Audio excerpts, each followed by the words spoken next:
Brain haemorrhage, जब मस्तिष्क में ब्लीडिंग या रक्तस्राव होता है तो इसे ब्रेन हेमरेज कहा जाता है। यह कई प्रकार का होता है। तो ब्रेन हेमरेज बेसिकली ये होता है कि जब ब्रेन हेमरेज जो है एक गंभीर चिकित्सा स्थिति है जिसका तुरंत इलाज की ज़रूरत पड़ती है। इस स्थिति में व्यक्ति को सर्जरी की भी ज़रूरत पड़ सकती है। इसमें व्यक्ति की जान भी जा सकती है।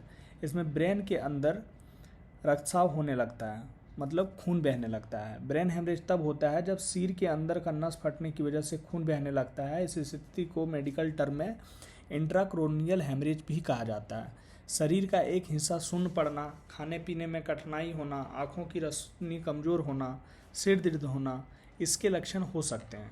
ब्रेन हेमरेज कई प्रकार के होते हैं।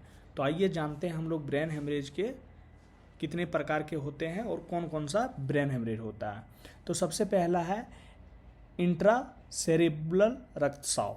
इंट्रासेरेब्रल रक्तस्राव तब होता है जब मस्तिष्क के अंदर रक्तस्राव होता है। यह रक्त वाहिका के टूटने के कारण होता है। यह ब्रेन हेमरेज का सबसे आम प्रकार है।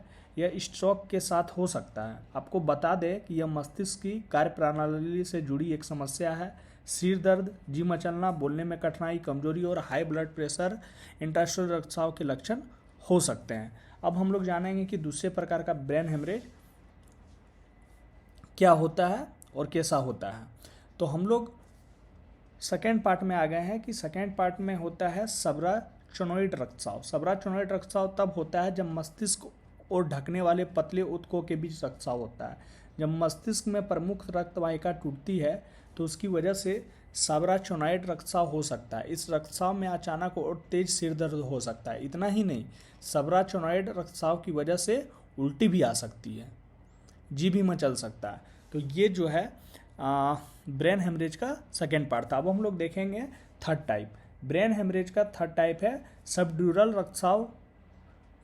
सबड्यूरल रक्तस्राव तब होता है जब मस्तिष्क और उसकी सबसे बाहरी परत ड्यूरा मेटर के बीच में रक्तस्राव होता है। यानी इस स्थिति में मस्तिष्क की सतह पर खून जमा हो जाता है। यह रक्तस्राव कार एक्सीडेंट की वजह से हो सकता है या फिर कोई भी एक्सीडेंट।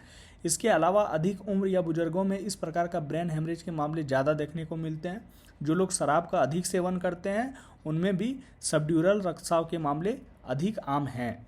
सबड्यूरल रक्तस्राव जनरली अगर आपके माथे में कहीं जोर से चोट लग जाता है तो वहाँ भी हो सकता है। फोर्थ टाइप का और लास्ट टाइप का जो ब्रेन हेमरेज है एपिड्यूरल रक्तस्राव। जब ड्यूरा मेटर और खोपड़ी के बीच से रक्तस्राव होता है तो इसे एपिड्यूरल रक्तस्राव के रूप में जाना जाता है। यह आमतौर पर सिर पर चोट लगने की वजह से होता है। एपिड्यूरल रक्तस्राव होने पर व्यक्ति कुछ समय के लिए बेहोश रह सकता है, हालांकि फिर होश आ जाता है, इसलिए घबराने की जरूरत नहीं होती है।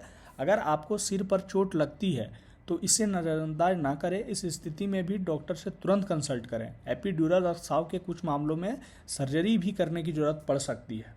अगर आप इस चैनल को लाइक सब्सक्राइब नहीं किए हैं अभी तक तो प्लीज़ सब्सक्राइब कर लीजिए। बहुत बहुत धन्यवाद। झारखंड मंच के इस प्रोग्राम में सभी को जोहार। जय झारखंड, जय भारत।